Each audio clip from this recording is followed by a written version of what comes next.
Hey there, everyone. It's Mrs. D, and I'm in my Saturday attire. But I did want to create a video because, as always, I see a recurring theme in the Facebook group for the teachers and it for Outschool, and it is just enrollments, enrollments, enrollments. Everyone is having difficulty with enrollments. So let's talk first about new teachers, and then I'm also going to talk about veteran teachers and after that.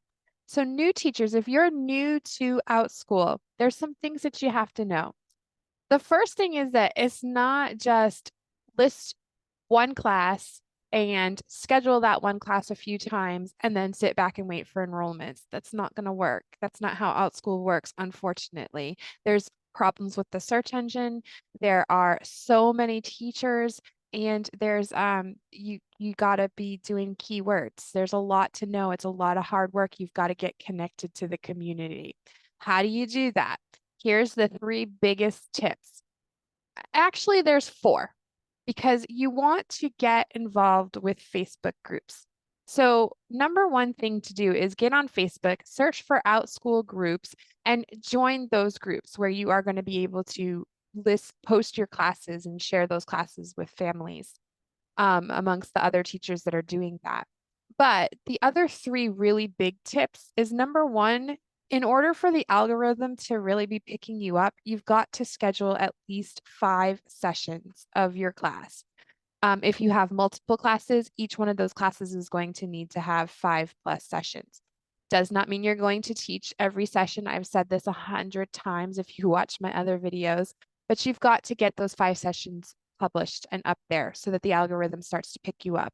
You can also do them in the future. So if like what I often do is we've got our fall sessions going right now, and I've started listing things for January. So do keep that in mind. January can be listed already. And so that will help you get your 5 sessions. And then you can also go into, the spring and summer sessions as well.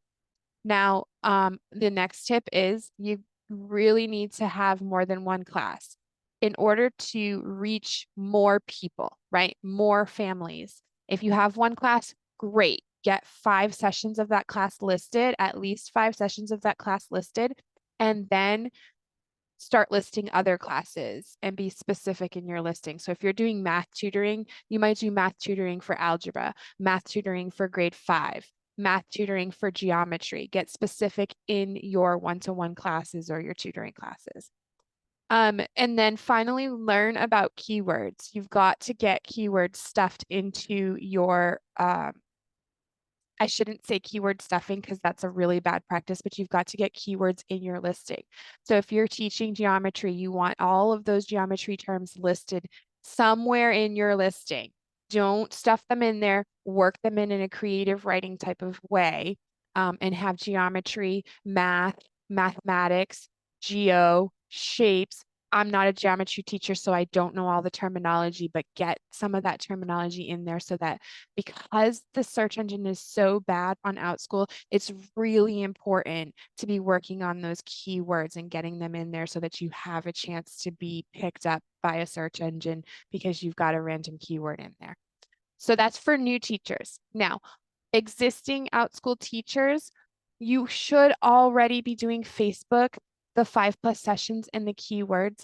That's your number one tip. If you've laid off your Facebook postings, get back to them. You want to be seen, you want to be visible. It takes people 3 or more times to see your ad before it starts to register. So get on those Facebook groups and start posting again if you've laid off of that.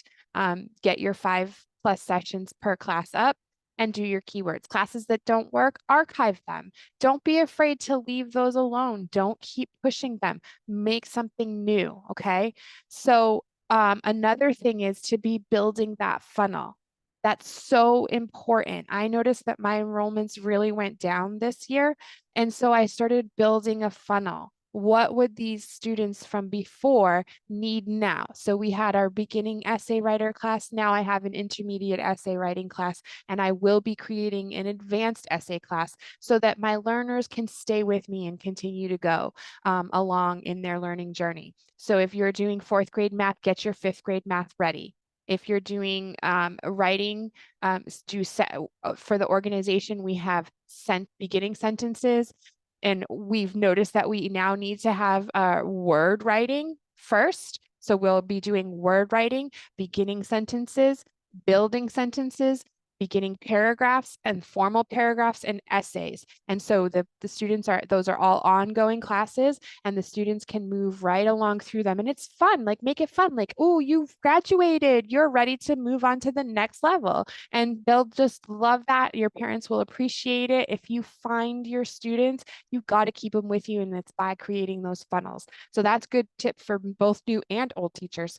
And then the last tip that I have for you guys today is that if you find that you've created this new class and it's ready for those learners that you had before, but nobody's enrolling in it, message those past learners. Do not be afraid to get in touch with them. Message them 1 or 2 or maybe even 3 times to say, you know, I've got this new class. The new class starts in 3 weeks. Hey, there's still 2 days before the new class. You can still hop in there.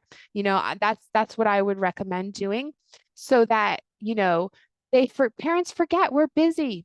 Parents are busy. They forget. Also, because the search engine is really bad on Outschool, where you can type a teacher's name and not get it. And like I've had people say, I can't find your class, but when I searched the title, I was able to. So that's why it's so important. Send those links so that they know, you know, this is the title, this is the class.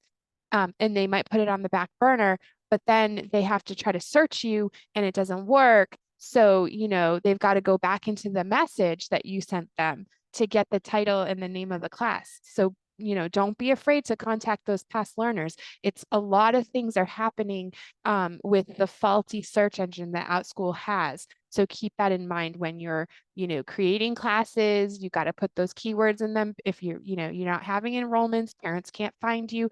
Try any and all of these techniques. I practice all of these techniques on a daily basis. And be active in your listings. Go in and edit and move them around, and you know, make sure you have the video on there. All these little things will help your class come up in the algorithm. All right, so hopefully that helps new and existing teachers on getting a few more enrollments in this tough times. See you guys next time. If this video was helpful, please like, subscribe, hit your notification button, and leave a comment. I love to hear from you guys. Take care.